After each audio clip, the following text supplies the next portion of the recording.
Bonjour, nous sommes à la veille de la merveilleuse fête de Sukkot. Nous allons essayer de voir Sukkot qui est qualifié par Zman Simchatenu, c'est le moment de la joie. Et en réalité, on aurait plutôt tendance à dire que la fête qu'il est le plus difficile à vivre dans la joie, a priori c'est Sukkot.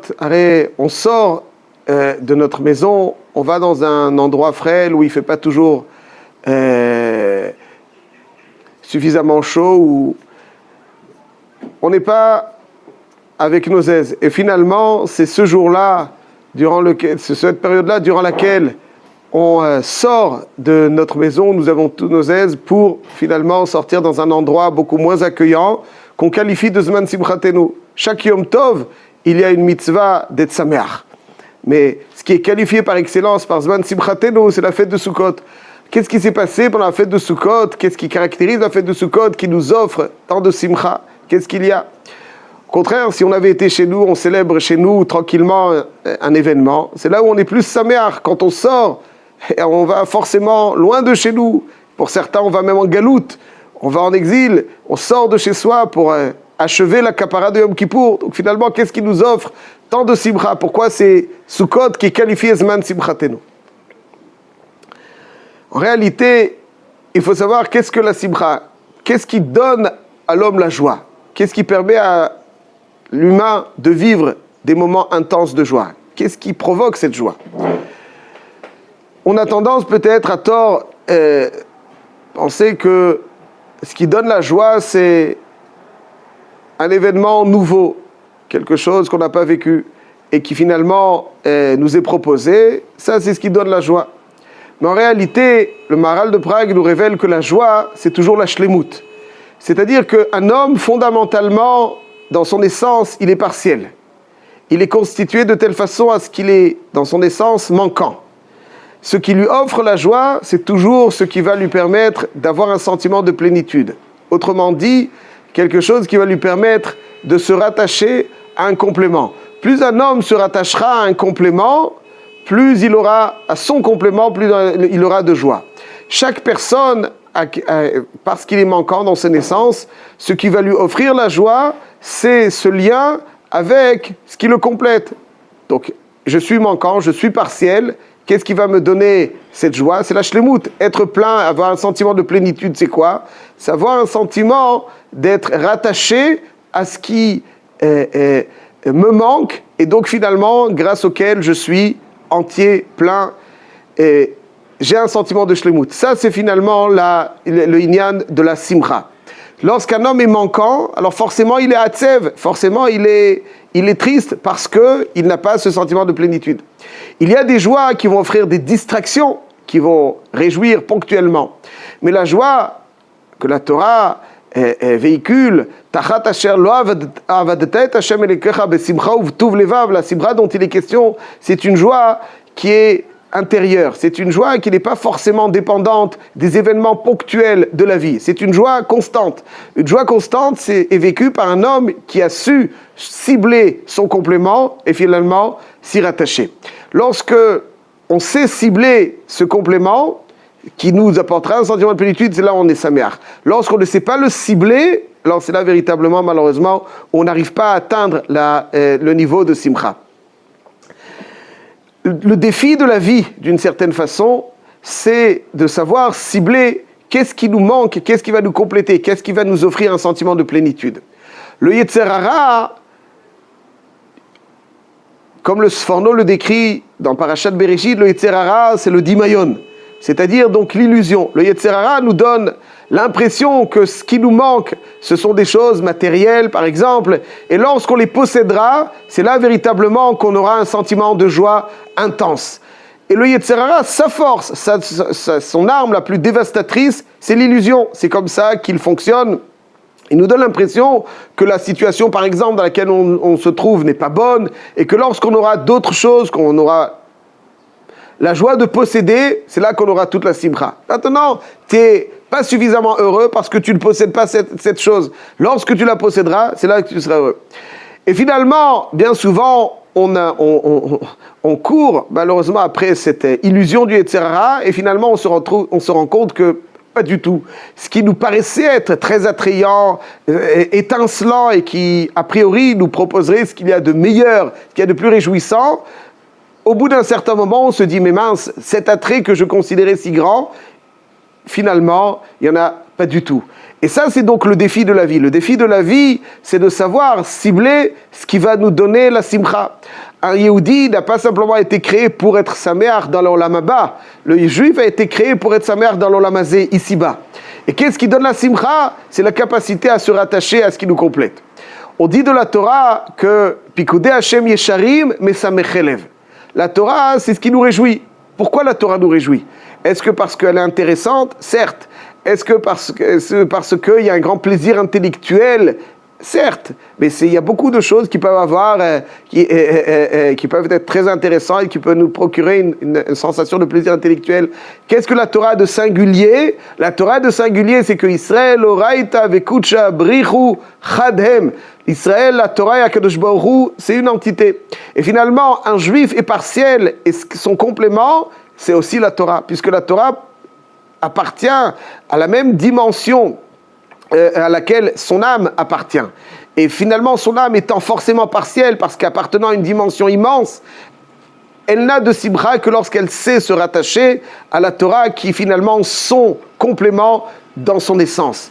Ça, c'est le inyan de la simcha. Le Yetzer Hara va toujours nous donner l'impression que les éléments qui vont nous compléter, qui vont nous apporter cette simcha, sont des éléments matériels, ou des choses totalement illusoires. Finalement, on s'en rend compte lorsqu'on les a goûtées qu'elles ne sont pas du tout telles qu'on les imaginait. Par contre, lorsqu'on s'est mitraber à quelque chose qui est vraiment notre complément, à notre essence, alors là, véritablement, on sent la simcha. C'est pour ça qu'on dit, Pikudei Hashem Yesharim, Mesamechelev. Lorsqu'on sait se rattacher correctement à un être qui finalement constitue un complément à ce que nous sommes comme essence partielle, c'est là véritablement qu'on a la simcha. Ish ve'isha zachu shchina benehem. Alors il y a de la simcha.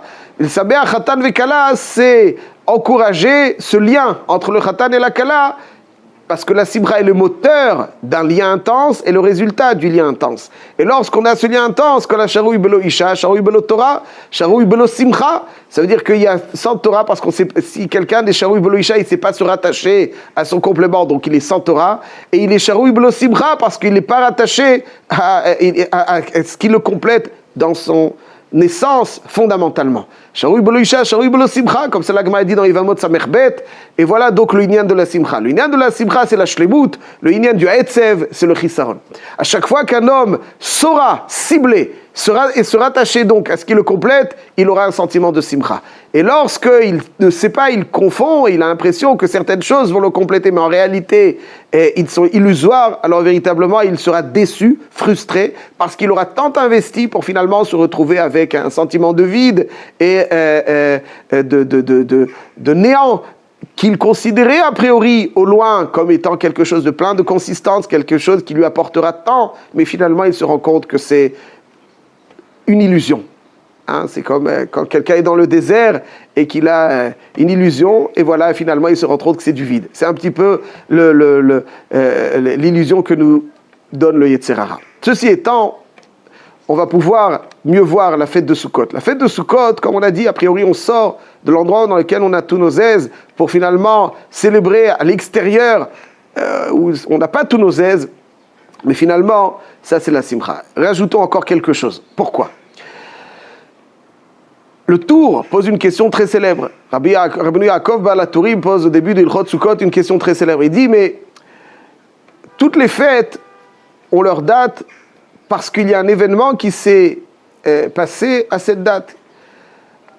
Le 15 Nissan, on est sorti de Mitzrayim, Chag HaPesach. Le 6 Sivan, il y a eu Matan Torah. Alors Shavuot. Le Rosh Hashanah, il y a eu la création de l'homme. Alors effectivement, ça aussi, cette création de l'homme, c'est Rosh Hashanah, ça donne la date où Akadosh Baruch Hu observe l'homme et observe donc ce qu'il a fait, où il s'inscrit dans son projet.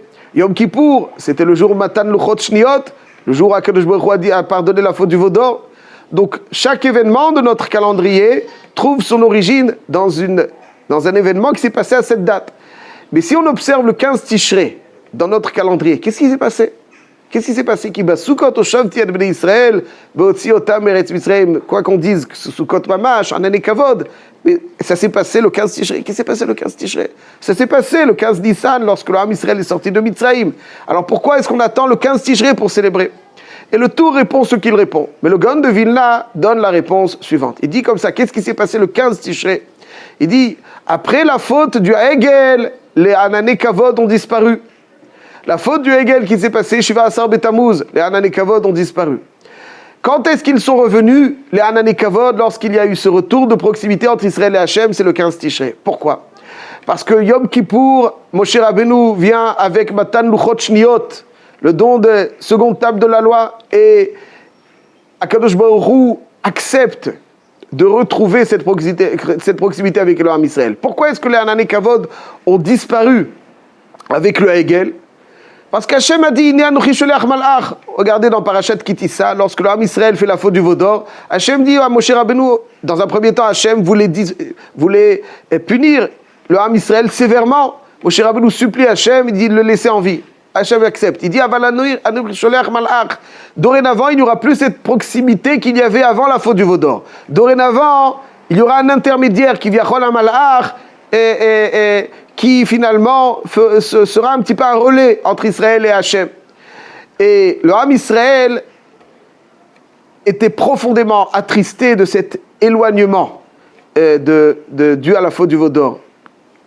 Et il supplie à Kadosh Baruch Hu de retrouver cette proximité. Tout le mois de Elul, jusqu'à Yom Kippour, il faudrait parler de ça longuement, c'est pas le moment, mais c'est l'objectif de ces 40 jours, c'était retrouver cette proximité, qu'Hachem revienne résider parmi nous. Hachem accepte de revenir résider parmi nous. Ça s'exprime par le Matan Luchot Shniot, Luchot Abrit. Et finalement, quand est-ce que les Anané Kavod, symbole de ce retour, symbole de cette proximité retrouvée, reviennent entourer, envelopper le Ham Israël? C'est le 15 Tishrei. Dit le Gaon de Vilna, le 10 Tishrei c'était Yom Kippour. Le 11, Moshe Rabbeinu annonce qu'il va falloir construire un Mishkan. Le 12 et le 13, le Ham Israël apporte la contribution au Mishkan. Le 14, on cesse les contributions. Le 15, la construction du Mishkan est entamée, et là, les Anané Kavod reviennent. Donc il fallait une action du Ham Israël pour retrouver ce lien avec Akadosh Baruch Hu. Donc on célèbre la fête de Sukkot, nous dit le Gaon de Vilna, le 15 Tishrei, parce qu'on célèbre le retour de ce lien, de cette proximité retrouvée avec Akadosh Baruch Hu, qui finalement avait été perdu lors de la faute du Vaudor, et finalement le 15 Tishrei c'est le retrouvail dû à Yom Kippour. Ça veut dire que quand Yom Kippour on a été purifié, quelqu'un qui est souillé, il a du mal à avoir une proximité avec Hachem. Hachem, Akadosh Baruch Hu, il ne peut pas être aussi proche de quelqu'un où il y a de la Toum'a. La Toum'a fait écran. La Toum'a, l'étymologie du mot Toum'a, c'est Otem. Ça fait écran entre Israël et Hachem. Donc s'il a fait écran, alors comment est-ce que Hachem peut venir intensément résider parmi nous? Lorsqu'il y a de la Tahara, qui par définition dans son étymologie signifie lumière, Shraga betiara lavali, nous dit la Gemara. À quoi sert une bougie dans la lumière? C'est-à-dire Tahor, celui qui est pur, qui veille à sa pureté, est rayonnant, parce que il se débarrasse de toutes ces écorces qui obstruent sa personne et qui obstruent ce lien entre Israël et, entre Hachem et lui.